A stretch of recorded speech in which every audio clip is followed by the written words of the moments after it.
bahwa kita di sini adalah politik kelas pekerja, untuk kelas pekerja, dan dari kelas pekerja.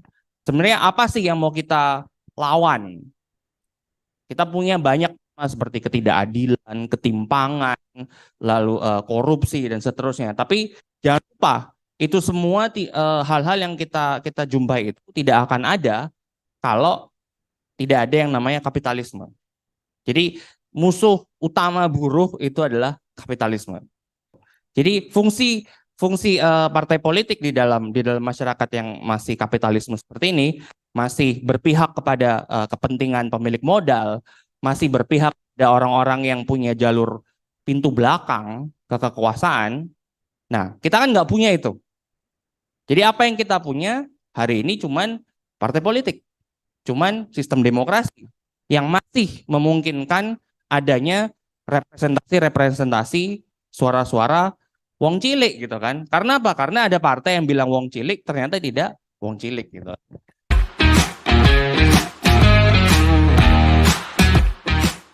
Yang akan didiskusikan itu lebih, sudah saya yakin kita semua sudah sering mendengar. Jadi mungkin yang akan saya sampaikan lebih meneguhkan saja, memantapkan saja gitu.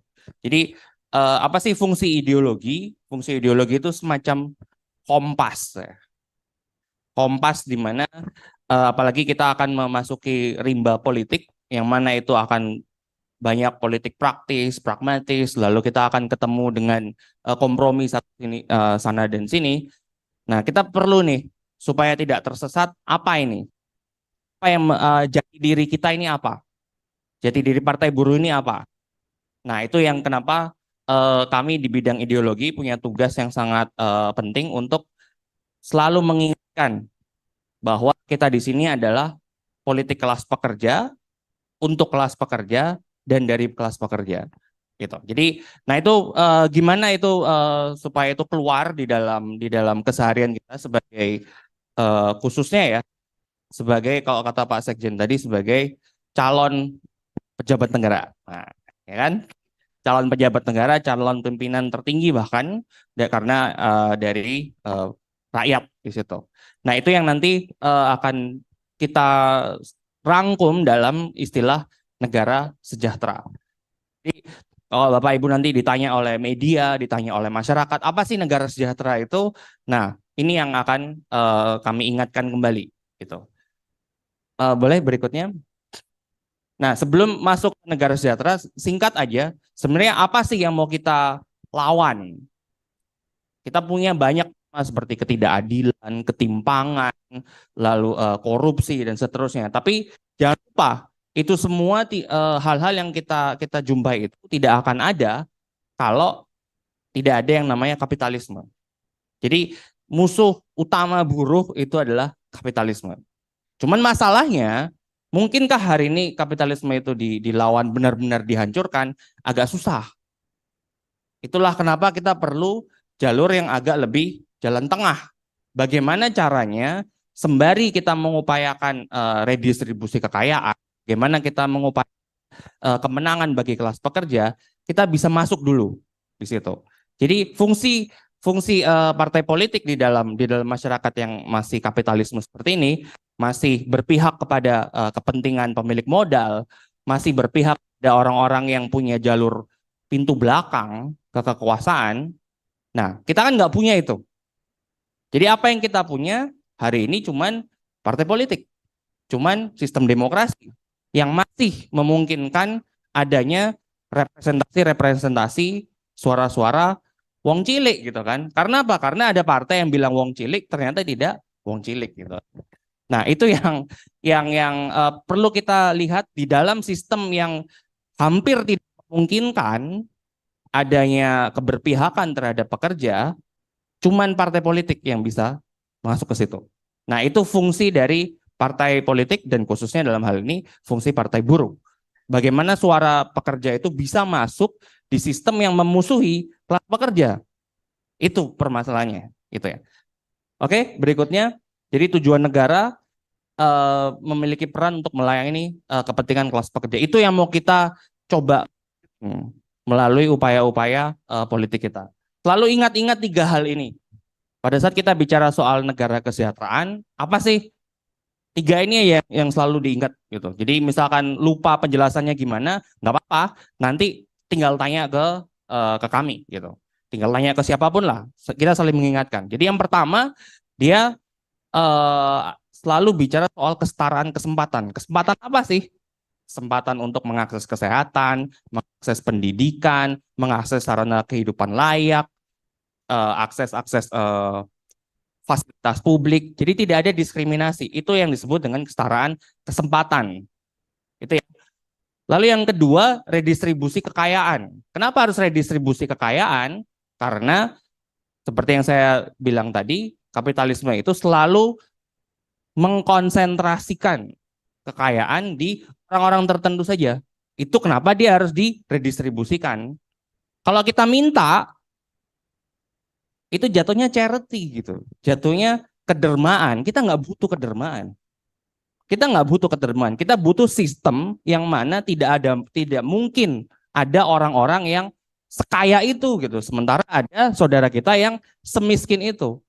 Jadi mindset kita bukan mindset meminta-minta gitu. Itu kenapa butuh redistribusi kekayaan. Ada sistem yang mana sistem ini memungkinkan orang-orang yang kecil ini bisa naik. Sementara orang-orang yang sudah di atas jangan terlalu ke atas. Itu poin dari tentang redistribusi kekayaan. Kebijakan-kebijakan nanti akan masuk ke situ, ekonominya, kebijakan sosialnya dan seterusnya. Tapi ini kita bicara di level prinsip dulu. Lalu yang ketiga, tanggung jawab publik. Karena tadi kapitalisme itu berpihaknya kepada orang-orang yang punya modal, sehingga tanggung jawab negara itu hanya untuk tanggung jawab mereka yang punya modal. Undang-undang yang diciptakan untuk yang punya modal. Fasilitas-fasilitas umum, infrastruktur, mikirnya, oh yang penting kan perusahaan-perusahaan besar. Perusahaan besar kan butuhnya apa? Tronton yang besar kan? Jadi nggak penting jalan-jalan di gang itu. Sehingga yang penting adalah gedung-gedung bertingkat, jalan tol laut, dan seterusnya. Supaya apa? Kontainer-kontainer besar bukan untuk kendaraan-kendaraan yang kita pakai sehari-hari. Nggak apa-apa itu KRL itu penuh sesek-sesekan gitu kan. Yang perempuan banyak dilecehkan itu nggak apa-apa.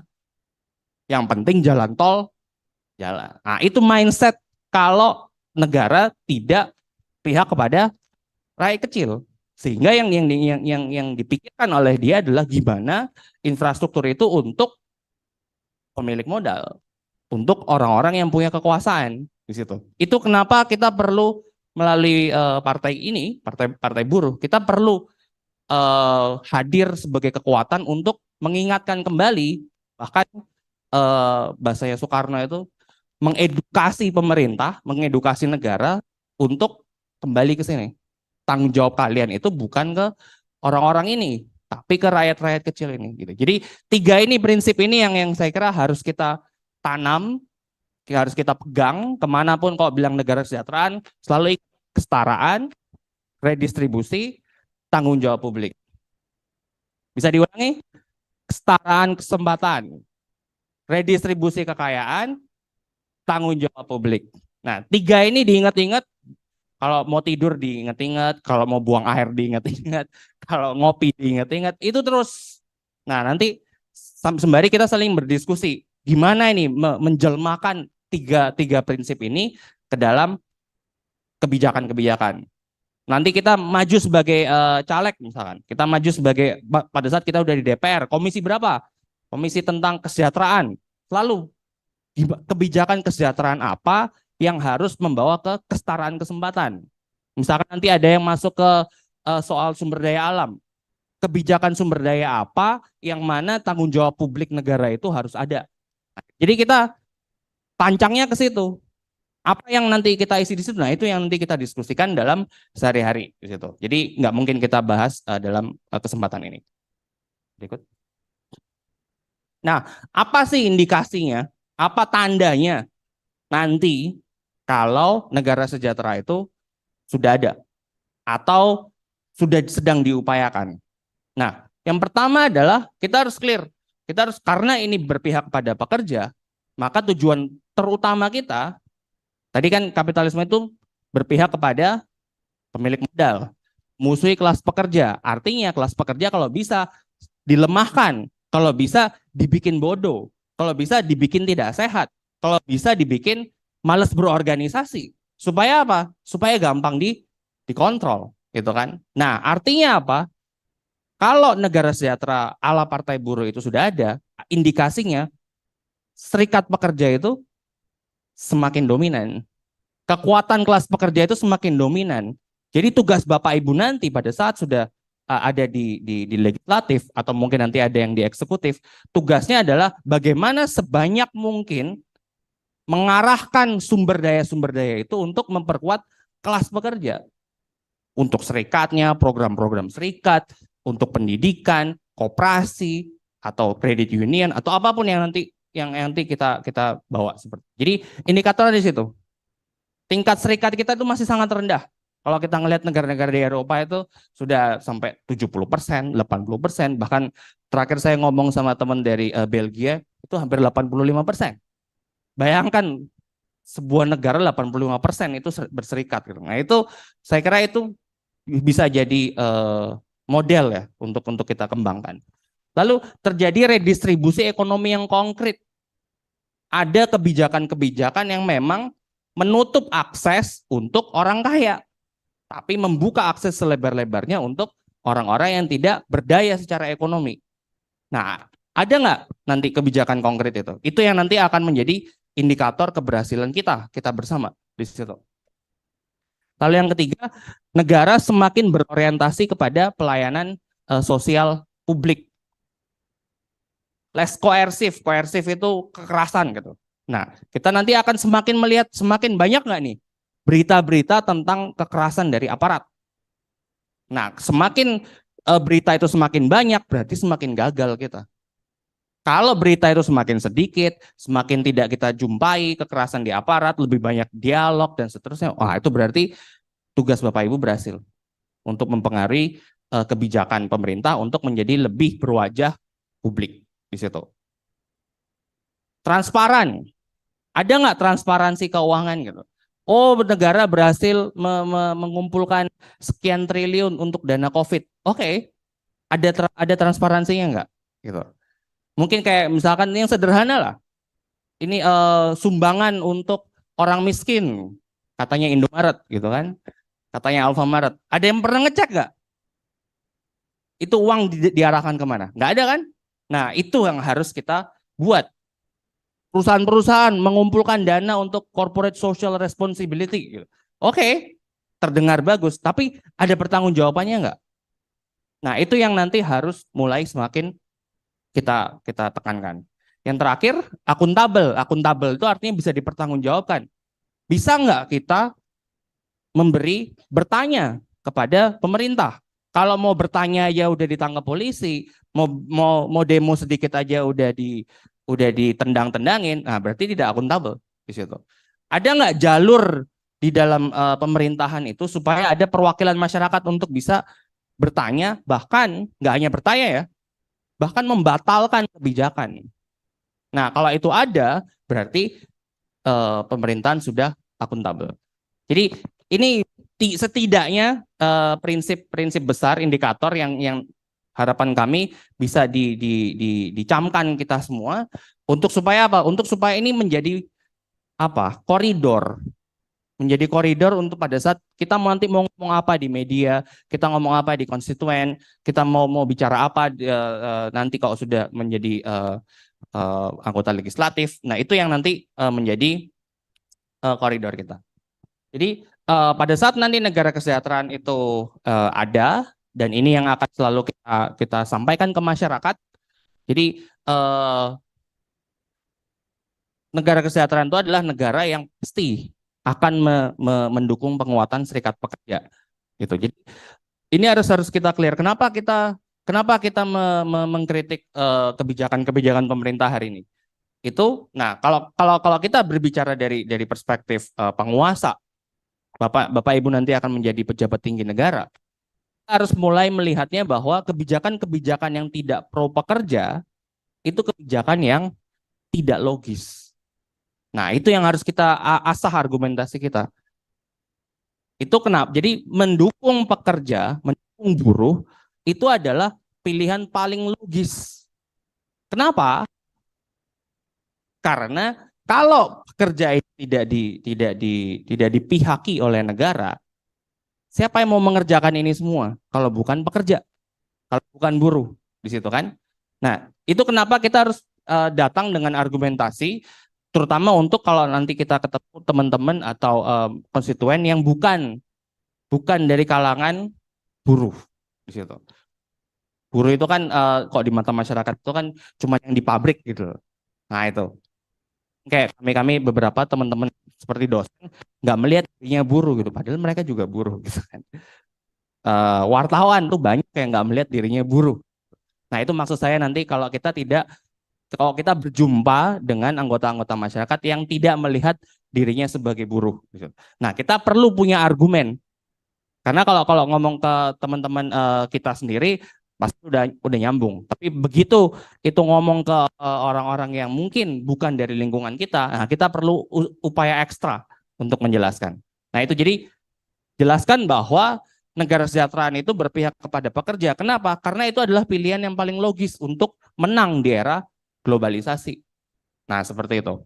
Lalu yang kedua, negara kesejahteraan itu adalah negara yang mendorong redistribusi ekonomi dari si kaya ke yang lebih miskin. Gitu.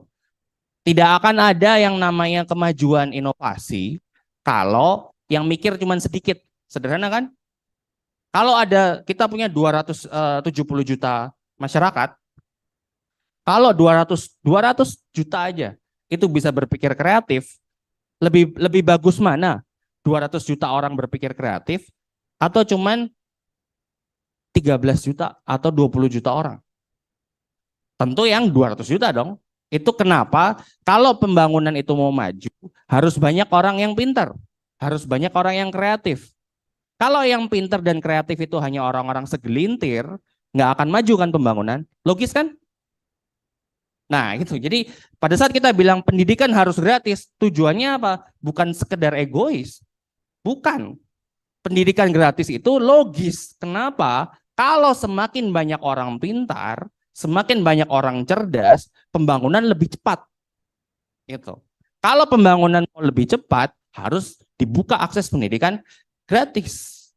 Logis kan? Itu. Jadi kita pakai argumen yang logis yang tidak kalau kita ketemu teman-teman yang tidak berasal dari buruh ya.